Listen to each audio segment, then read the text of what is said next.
Bonjour à tous. Cette semaine, nouvelle recette, une recette de cookies absolument fabuleux. J'en ai rarement mangé d'aussi bon. Je les ai faits aux 3 chocolats et mon entourage me dit qu'ils ressemblent très fortement aux cookies qu'on peut déguster chez Subway.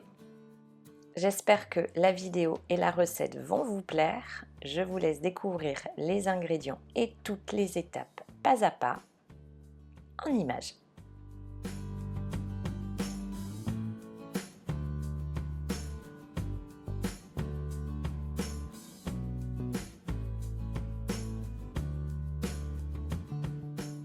Je commence par réaliser mon beurre noisette, c'est important dans la recette. Je fais donc fondre 100 g de beurre jusqu'à avoir une belle couleur noisette, donc marron.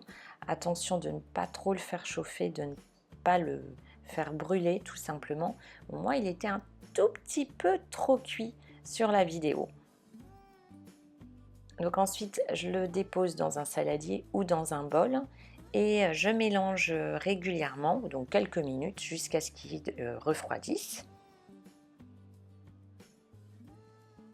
Quand c'est le cas, dans un deuxième saladier, je verse 50 g de sucre brun et 50 g de sucre blanc classique semoule.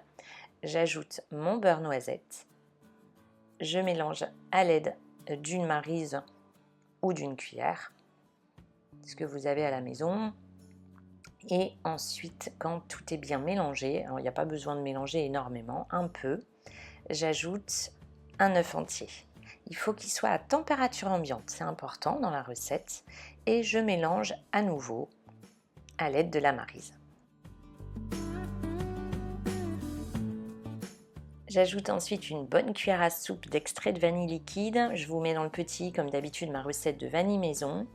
Une demi-cuillère à café de levure chimique et une demi-cuillère à café de bicarbonate de soude alimentaire.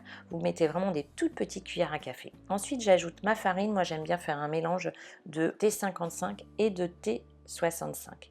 Et j'ajoute une pincée de fleur de sel. Je mélange le tout, donc toujours à l'aide de la maryse. Attention, en fait, pour avoir de bons cookies bien moelleux, il ne faut pas trop mélanger. Donc, je n'insiste pas trop. Il me reste encore plein de farine à mélanger et à ce moment-là, j'ajoute mes pépites de chocolat. J'ai fait un mélange de 100 g de chocolat noir et de 100 g de chocolat au lait et 50 g de chocolat blanc. Parce que le chocolat au lait et le chocolat blanc sont les chocolats les plus sucrés. Je ne veux pas que mes cookies soient trop sucrés, donc j'ai mis plus de chocolat noir. Après, c'est à adapter en fonction de vos goûts. Je mélange une dernière fois à l'aide de la maryse, mais sans trop travailler la pâte. Donc dès que je vois qu'il n'y a plus de farine, j'arrête de mélanger. À cette étape, vous pouvez mettre votre pâte au frais. Vous aurez des cookies avec un goût encore plus prononcé et plus épais après la cuisson. Moi, j'aime bien les avoir bien plats, mais je vais vous montrer deux méthodes. Donc, à l'aide d'une cuillère, si vous n'avez pas de cuillère à glace, vous pouvez le faire avec une cuillère à soupe. J'aime bien la cuillère à glace parce que ça me fait vraiment la belle taille de cookies. Avec cette recette, je vais faire, avec ma cuillère, 13 cookies. Donc il faut compter 12 à 15 cookies en fonction de la taille de vos cookies. Espacez-les bien. Vous voyez là, je les mets directement dans le four. Donc d'abord 1 minute dans un four préchauffé à 200 degrés en mode statique, donc pas de chaleur tournante, puis 8 à 10 minutes à 160 degrés. En laissant les boules telles quelles de ma cuillère à glace, mes cookies vont être assez épais, donc bombés. Ça, c'est en fonction des goûts de chacun. Donc voilà, je vous montre le résultat. Moi, j'aime bien les cookies plus plats.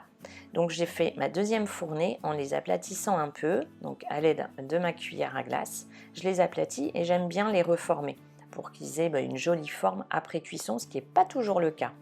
Et même chose que tout à l'heure, donc 1 minute à 200 degrés dans le four préchauffé et ensuite 8 à 10 minutes à 160 degrés. À surveiller, à adapter en fonction de votre four. Vous allez avoir l'impression qu'ils ne sont pas cuits, ils sont très très mous à la sortie du four, mais ils vont durcir en refroidissant. Là, ils ne sont pas ronds, donc ce que vous pouvez faire, c'est les arrondir tout de suite à la sortie du four. Vous les reformez à l'aide d'un cercle à tarte ou de ce que vous avez, vous les reformez. Vous les laissez un peu refroidir et il ne reste plus qu'à déguster. Alors là, moi, je les ai laissés complètement refroidir pour vous montrer à la dégustation et l'intérieur. Donc c'est vrai que si vous les mangez encore un peu tièdes, ils vont être encore dégoulinants au niveau du chocolat. Alors ils sont vraiment très très moelleux, mais en même temps, ils ne seront pas croustillants, mais ils sont quand même cuits à l'extérieur.